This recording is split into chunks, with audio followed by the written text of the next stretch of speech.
Selamat datang pada media pembelajaran biologi untuk kelas 11 MIPA semester 1 SMA Negeri 1 Pekalongan. Pada media ini kita akan mempelajari materi sistem pencernaan makanan pada manusia, khususnya materi zat makanan, karbohidrat, lipida, dan protein. Selamat belajar.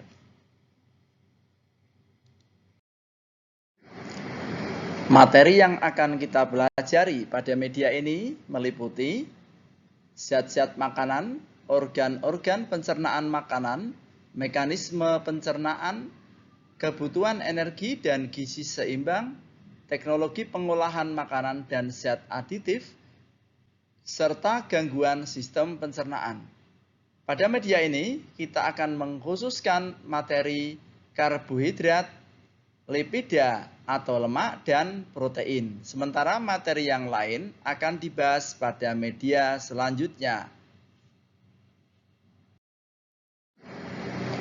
Zat-zat makanan terdiri atas 1. Karbohidrat, 2. Lipida atau lemak, 3. Protein, 4. Vitamin, 5. Mineral, dan 6. Air. Karbohidrat atau hidrat arang adalah senyawa organik yang tersusun atas unsur C, H, dan O. Karbohidrat terbagi menjadi 3 kelompok. Yang pertama adalah monosakarida, yaitu karbohidrat yang tersusun atas 1 gugus gula. Contohnya glukosa, galaktosa, dan fruktosa. Yang kedua adalah disakarida, yaitu karbohidrat yang tersusun atas 2 gugusan gula. Contohnya sukrosa, maltosa, dan laktosa. Yang ketiga adalah polisakarida, yaitu karbohidrat yang tersusun atas banyak gugus gula. Contohnya amilum, glikogen, dan selulosa.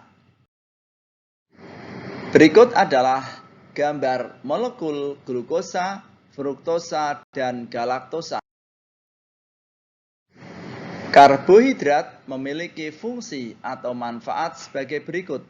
1. Sebagai sumber energi, di mana 1 gram karbohidrat akan menghasilkan 4,1 kalori. 2. Memberi rasa manis. 3. Mengatur metabolisme. 4. Menjaga keseimbangan asam dan basa. 5. Membantu proses penyerapan kalsium.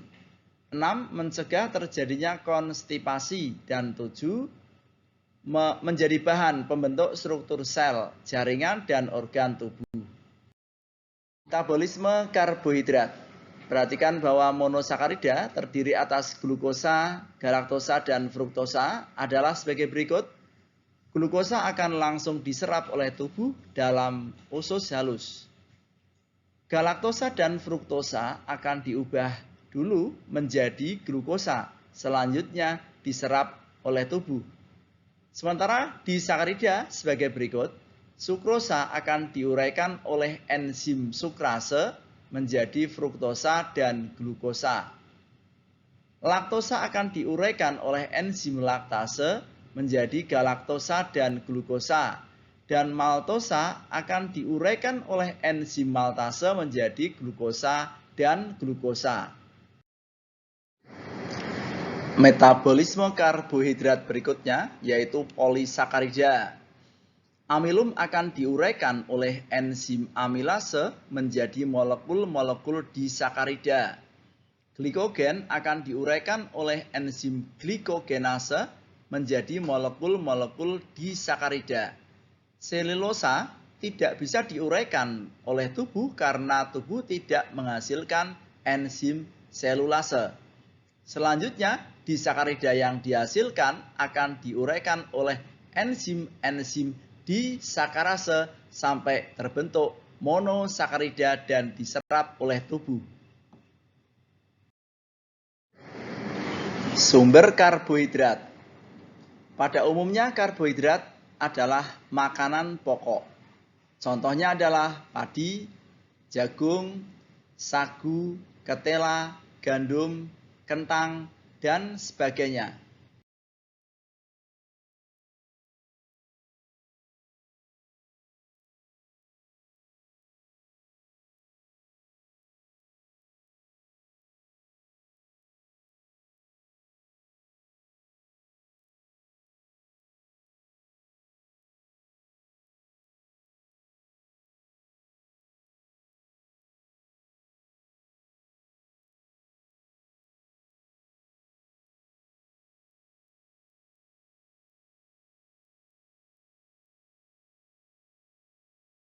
Lipida. Lipida atau lemak adalah senyawa organik yang tersusun atas unsur C, H, O, kadang P, dan N. Lipid jika dihidrolisis akan menghasilkan 3 asam lemak dan 1 gliserol.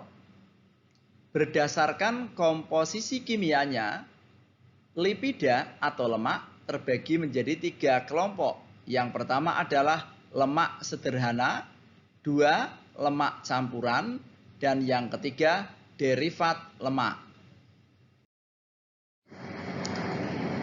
Lemak sederhana tersusun atas trigliserida yang terdiri atas 3 asam lemak dan 1 gliserol. Contohnya lilin, plastisin, dan minyak goreng. Berikutnya lemak campuran merupakan gabungan lemak dengan senyawa lain bukan lemak, misalnya fosfat, protein, glukosa. Contohnya adalah fosfolipid. Selanjutnya derivat lemak merupakan senyawa yang dihasilkan dari proses hidrolisis lemak atau lipid. Contohnya kolesterol, asam lemak, gliserol, serta sterol. Berdasarkan ikatannya, asam lemak dibedakan menjadi 1. Asam lemak jenuh, yaitu asam lemak yang sudah tidak memiliki ikatan rangkap, berasal dari lemak hewani, bersifat non-esensial karena tubuh mampu memproduksinya, contohnya mentega dan gaji. Yang kedua adalah asam lemak tidak jenuh, yaitu asam lemak yang masih memiliki ikatan rangkap, berasal dari nabati, bersifat esensial karena tubuh tidak mampu memproduksinya.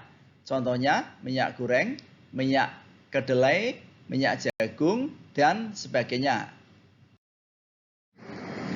Berdasarkan sumbernya, lemak dibedakan menjadi 2 macam, yaitu lemak hewani yang bersumber dari hewan, misalnya keju, susu, daging, dan kuning telur. Berikutnya adalah lemak nabati yang berasal dari tumbuhan, misalnya kelapa, kemiri, kacang-kacangan, serta buah avokat. Manfaat lipida atau lemak adalah sebagai berikut. Yang pertama, sebagai cadangan energi, di mana 1 gram lemak akan menghasilkan 9,3 kalori. 2. Memberi rasa enak atau gurih. 3. Penyusun hormon dan vitamin khusus untuk sterol. 4. Lapisan lemak pada kulit melindungi tubuh dari udara dingin. 5. Sebagai komponen penyusun membran sel dan membran organel sel. 6. Melindungi organ-organ vital, misalnya jantung dan ginjal. 7. Sebagai pelarut vitamin A, D, E, dan K agar dapat diserap tubuh. 8. Penahan rasa lapar. Sumber lipida antara lain 1. Ikan, 2. alpukat, 3. kelapa, 4. kacang-kacangan, 5. susu, 6. telur, 7. biji bunga matahari, dan sebagainya. Pencernaan lipida. Lipase adalah enzim yang memiliki tugas memecah lemak menjadi asam lemak dan gliserol. Gliserol merupakan zat gula yang mengandung alkohol. Organ tubuh yang berperan dalam menghasilkan enzim ini adalah pankreas dan lambung. Enzim lipase juga ditemukan di dalam air susu ibu. Fungsinya untuk membantu bayi mencerna molekul lemak saat menyusu. Lambung akan menghasilkan lipase gastrik untuk memecah lemak menjadi digliserid dan monogliserid.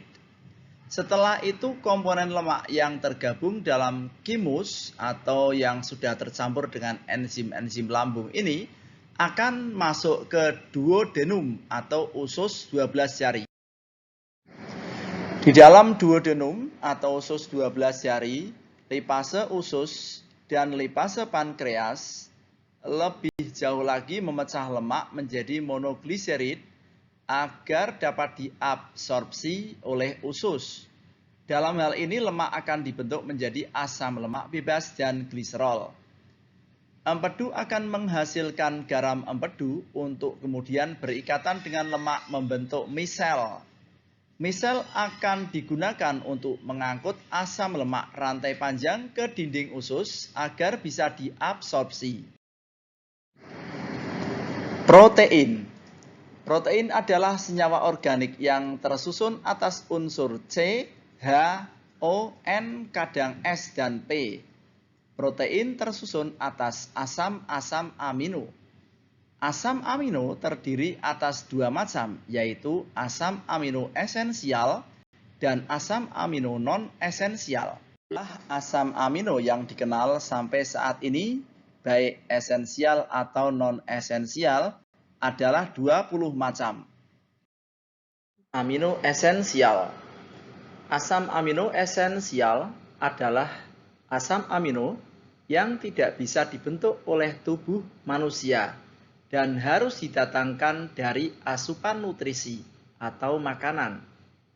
Dari 20 asam amino yang kita ketahui, hampir setengahnya tidak dapat diproduksi oleh tubuh kita, sehingga harus didatangkan dari makanan yang kita konsumsi. Berikut ini adalah contoh asam amino esensial. Yang pertama adalah histidin, 2 isoleusin, 3 lisin, 4 metionin, 5 leusin, dan 6 fenilalanin.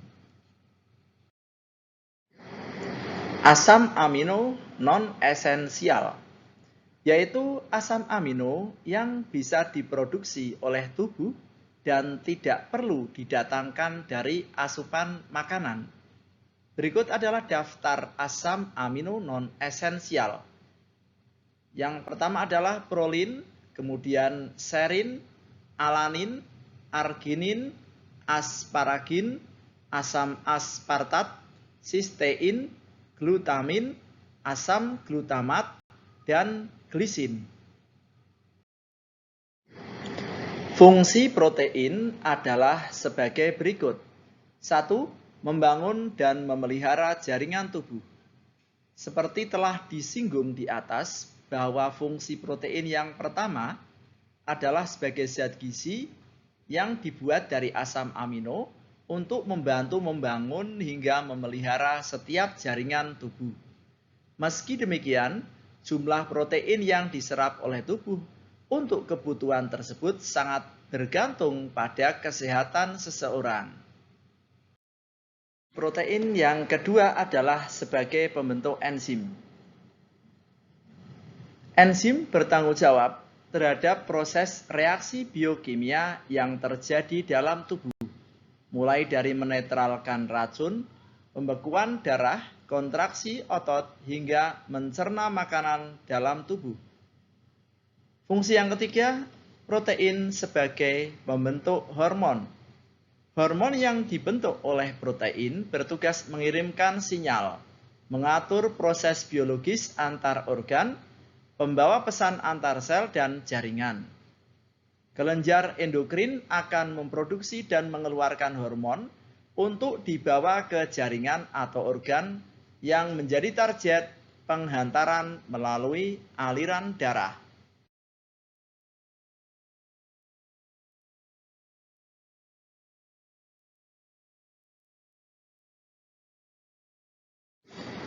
Fungsi yang keempat adalah membantu meningkatkan kekebalan tubuh atau imunitas. Dengan mengkonsumsi protein yang cukup, setiap orang dapat terlindungi dari bakteri maupun virus, serta bibit penyakit lainnya. Untuk mencegah infeksi, setiap orang membutuhkan protein dalam pembentukan antibodi atau imunoglobulin. Fungsi protein yang kelima adalah mengangkut dan menyimpan zat gizi. Protein bagaikan alat transportasi yang mengangkut zat gizi tersebut melalui darah. Yang keenam, protein sebagai sumber energi.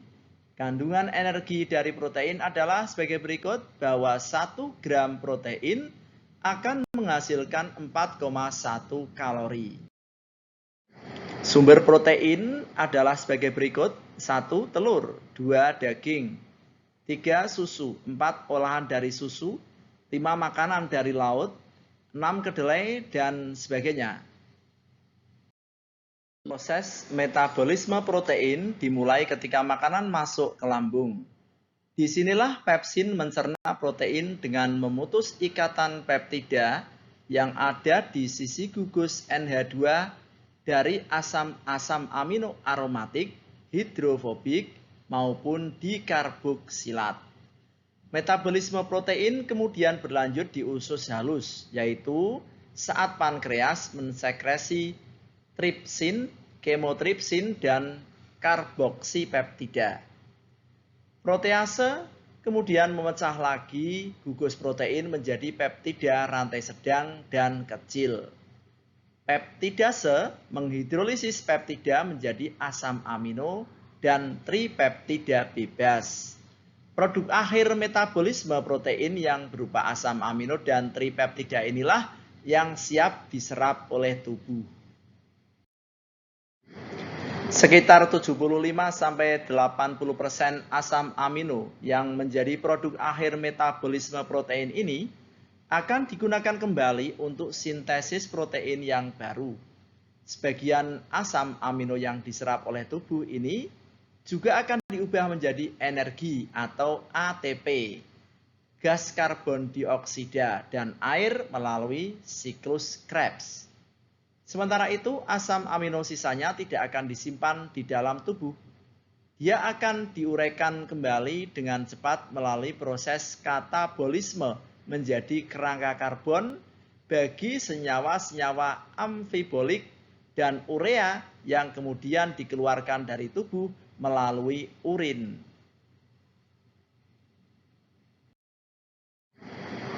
Demikianlah media pembelajaran ini. Semoga media pembelajaran yang sederhana ini dapat membantu peserta didik untuk memahami materi sistem pencernaan makanan pada manusia, khususnya materi zat-zat makanan, karbohidrat, lipida, dan protein. Selamat belajar!